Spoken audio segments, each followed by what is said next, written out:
क्यों आज की पीढ़ी ओशो की तरफ लौट रही है? वो सच जिसे सालों तक दुनिया ने दबा कर रखा।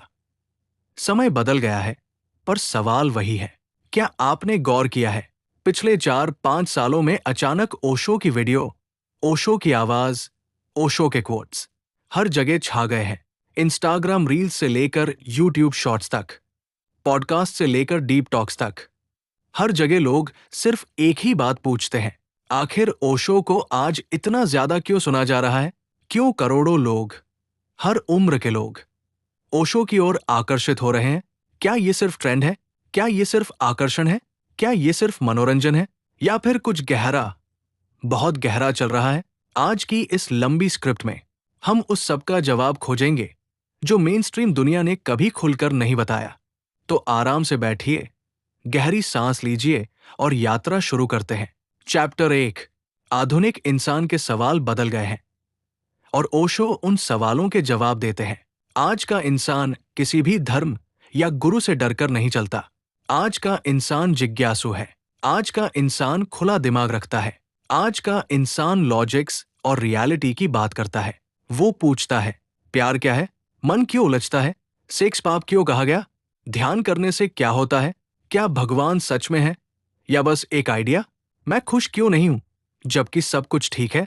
और यही वो सवाल थे जिन पर पारंपरिक समाज हमेशा पर्दा डालता रहा।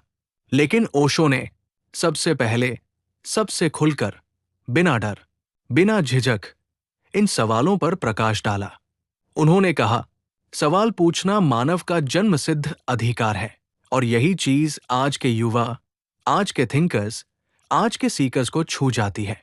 क्योंकि ओशो वो कहते हैं जो लोग सुनना तो चाहते हैं लेकिन कोई बोलने की हिम्मत नहीं करता।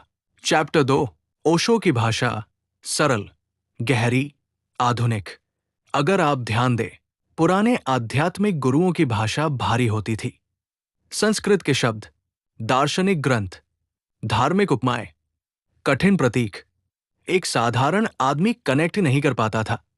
लेकिन ओशो की भाषा साफ, सीधी, दिल में उतरने वाली है। वो स्पिरिचुअलिटी को साइंस की तरह समझाते हैं।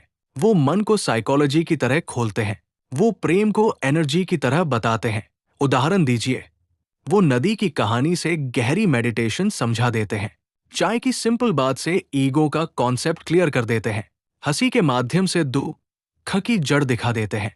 इसीलिए लोग कहते हैं, ओशो बोलते नहीं, वो भीतर तक उतरते हैं। चैप्टर 3, सोशल मीडिया ने ओशो को नया जन्म दिया।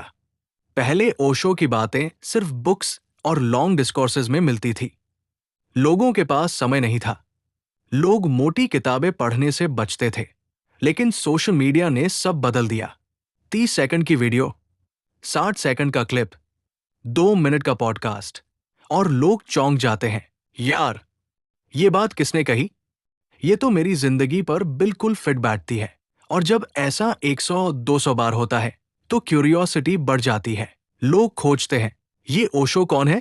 फिर वो आवर्स तक सुनने लगते हैं, फिर बुक्स पढ़ने लगते हैं, फिर मेडिटेशन की तरफ खींचने लगते हैं। सोशल मीडिया ने ओशो को 40 साल बाद वापस दुनिया के बीच में खड़ा कर दिया। चैप्टर 4, ओशो ने टबू तोड़े। जिसे दुनिया छिपाती थी, ओशो उसे उजागर करते हैं। ओशो ने जीवन के उन पहलुओं पर बात की जो समाज ने छिपाए, दबाए, रोक दिए, लेकिन इंसान फिर भी उन्हें महसूस करता है। प्रेम, रिश्ता, सेक्स, अकेलापन, कुंठाए, असफलता, मन की उलझन, आध्यात्मिक प्यास। जहां दूसरे गुरु कहते थे, इन बातों पर मत सोचो, ओशो कहते थे, सोचो, समझो, जानो, तभी तो मुक्त हो पाओगे। यही बात आज की जेनरेशन को चुंबक की तरह आकर्षित करती है, क्योंकि आज के युवा नकली नैतिकता पसंद नहीं करते। आज की जेनरेशन ट्रांसपेरेंसी चाहती है और ओशो का पूरा फिलॉसफी ट्रांसपेरेंसी पर ही आधारित है। चैप्टर 5, ओशोज वॉइस, एक अनोखी हीलिंग फ्रीक्वेंसी। कुछ लोग ओशो को सिर्फ इसलिए सुनते हैं क्योंकि उनकी आवाज में एक शांति, एक डेप्थ, एक वाइब्रेशन है। कई लोग कहते हैं, ओशो की आवाज सुनते ही मन शांत हो जाता है। ये कोई संयोग नहीं है।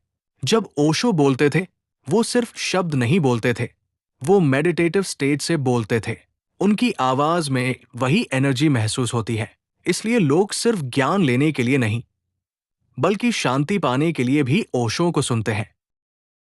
Chapter 6, Osho east plus west का परफेक्ट मिलन। ओशो ने पूर्व की आध्यात्मिकता, ज़ेन, तंत्र, योगा और पश्चिम की साइकोलॉजी, फ्रॉद, जंग, ह्यूमनिस्टिक थेरेपी, दोनों को मिलाकर एक थर्ड डायमेंशन बनाया। ये आधुनिक दिमाग को बहुत पसंद आता है, क्योंकि ये साइंटिफिक है, लॉजिकल है, इमोशनल है, स्पिरिचुअल है, प्रैक्टिकल है। आज का इंसान वही चाहता है, साइंस प्लस स्पिरिचुअलिटी का फ्यूजन। और ये फ्यूजन ओशो की सिग्नेचर स्टाइल है।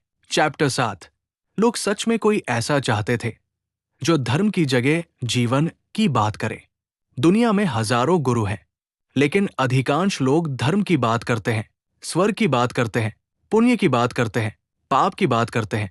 लेकिन ओशो जीवन की बात करते हैं, इस पल की बात करते हैं, ध्यान की बात करते हैं, अंतरात्मा की बात करते हैं, स्वतंत्रता की बात करते हैं। ओशो ने कहा, धर्म मृत्यु के बाद की चिंता है, मैं जीवन जीते हुए की चिंता करता हूं। इसलिए लोग कनेक्ट होते हैं, क्योंकि वो प्रैक्टिकल है, रियल है, ऑनेस्ट है। चैप्टर 8, जेनरेशन जेड और मिलेनियल्स ओशो की ही भाषा बोलते हैं। आज की पीढ़ी रिबेल है, वो पूछती है, वो चैलेंज करती है, वो डाउट करती है, वो सत्य को वेरीफाई करना चाहती है। ओशो की टीचिंग्स का डीएनए ही यही है, अथॉरिटी को चैलेंज करना, खुद सोचना, खुद देखना, खुद समझना, खुद बदलना। आज का युवा यही चाहता है। वो कहते हैं, don't believe me, experience it. और यही मॉडर्न स्पिरिचुअलिटी की सबसे बड़ी पहचान बन गई है। कंक्लूजन, ओशो को आज इसलिए सुना जा रहा है क्योंकि आज हम सच में जीना चाहते हैं। अंत में एक बात समझिए, ओशो कोई गुरु नहीं, ओशो कोई धर्म नहीं, ओशो कोई संस्था नहीं। ओशो एक अनुभव है, एक चेतना है, एक मिरर है, जिसमें इंसान खुद को देख लेता है। समय के साथ साथ ओशो का प्रभाव क्यों बढ़ रहा है? क्योंकि समय जितना जटिल होता जा रहा है, ओशो उतने ही प्रासंगिक होते जा रहे हैं।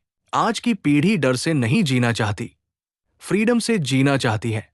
और फ्रीडम की परिभाषा ओशो से बेहतर शायद कोई नहीं दे पाया।